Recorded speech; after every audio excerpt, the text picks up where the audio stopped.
আসসালামু আলাইকুম। মহান আল্লাহ তাআলার ইচ্ছায় নতুন করে আরেকটা দিন পেয়েছি, আলহামদুলিল্লাহ। তো এর জন্য আপনাদেরকে জানাই শুভ সকাল, আপনাদের দিনটা যেন শুভ হোক। আসলে সংসার কী জিনিস সেটা আগে তেমন একটা বুঝতাম না। আর সংসার আসলে শুধু স্বামী স্ত্রী আর বাচ্চা নিয়েই সংসার হয় না। একটা কৃষকের সংসার বলতে আপনার গরু বাছুর, ছাগল, হাঁস মুরগি, বউ বাচ্চা সব কিছু মিলিয়ে কৃষিকাজ, ক্ষেত খামার বা কৃষি আবাদ সব কিছু মিলিয়েই আসলে সংসার। তো এই সংসার করার কারণ হচ্ছে যে আমি এর আগে প্রবাস জীবন কাটিয়েছি। তো তখন তো সংসার তেমন একটা করতে পারিনি, আর সংসার তেমন একটা বুঝতামও না। তো আসলে বিপদে পড়েই একটা কিছু শেখা। তো আগের দিনের মুরব্বীরা বলে গেছে যে বিপদে না পড়লে আসলে কোনো কিছু শেখা যায় না। সেই বিপদে পড়েই আমার শেখা। আসলে যখন আমি বিদেশ থেকে লাস্ট ব্যাক করি, একটা বিপদে পড়েই ব্যাক করেছি।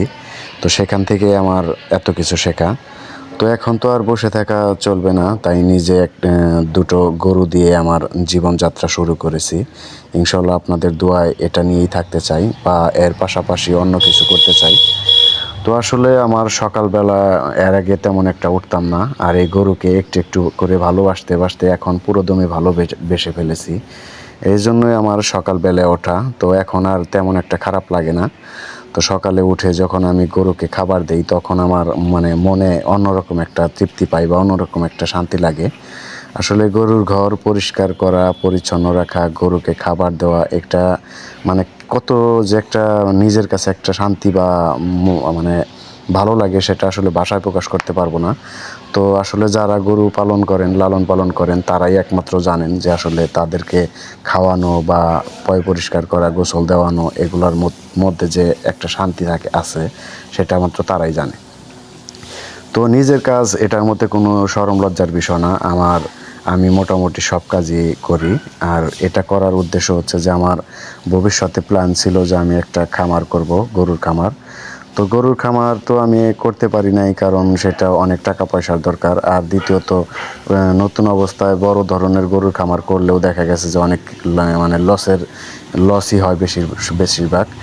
তো এই জন্য আমি দুটো গরু দিয়ে শুরু করছি। ইনশাল্লাহ এই দুটো দিয়েই শিখবো, আর এই দুটো থেকেই আমার ঘর ভর্তি গরু বানাবো ইনশাল্লাহ। এর জন্য এর পিছনে থাকতে হবে আপনাদের দোয়া, কারণ মানুষের দোয়া থাকলে সবই সম্ভব। টাকা পয়সা দিয়ে, এখন বর্তমান যে যুগ, টাকা পয়সা দিয়ে সব কিছু হয় না। কারণ মানুষ টাকা পয়সা দিয়ে শুধু ব্যবসা করে, দেখা গেছে যে লাভের পরিবর্তে লসের আশঙ্কাই বেশি।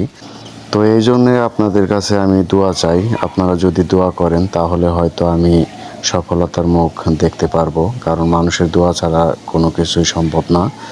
আর টাকা পয়সা দিয়ে জানা হয়, তার চেয়ে বেশি হয় মানুষের দোয়া। তো যাই হোক, আমি গরুর দিকে আসি। আসলে পরিষ্কার বেশি বেশি না রাখলে দেখা গেছে এমনিতেই আমি নতুন, কারণ জীবাণু থেকেই গরুর রোগবালাই হয়। তো রোগবালাই একবার হলে দেখা গেছে যে আমার শুরু থেকেই শেষ হয়ে যাবে। তো এই জন্য আমি দিনে সবসময় গরুর ঘর একদম পরিষ্কার রাখি। তারপরে আপনার গরুকে যখন খাওয়াই, তো আসলে গরুকে তেমন একটা খাওয়াইতে হয় না, কারণ আমি গরুগুলোকে রুটিন অনুযায়ী খাওয়াই। তো এই জন্যে আসলে গরুগুলা দেখতেও সুন্দর থাকে বা স্বাস্থ্য অনেক ভালো থাকে। সকালে ফুল পেট খাওয়াই বা দুপুরে কোনো কিছু খাওয়াই না, দুপুরে গরু শুয়ে থাকে। আর বিকেল 4টা থেকে খাওয়ানো শুরু করি, দেখা গেছে যে সন্ধ্যা পর্যন্ত খায়, ফুল পেট যে পর্যন্ত না হয়। তো এইভাবে এই রুটিন অনুযায়ী আমি খাওয়াই। পাশাপাশি ভুসি, ভুট্টা, খোল এগুলো তো থাকেই, দানাদার খাবার বলতে যা বোঝায়। আর আমি তো এই লাইনে নতুন, আরও কী কী খাওয়াতে হবে বা কীভাবে পরিচালনা করতে হবে আপনারা যারা জানেন আমাকে একটু শিখিয়ে যাবেন। ধন্যবাদ।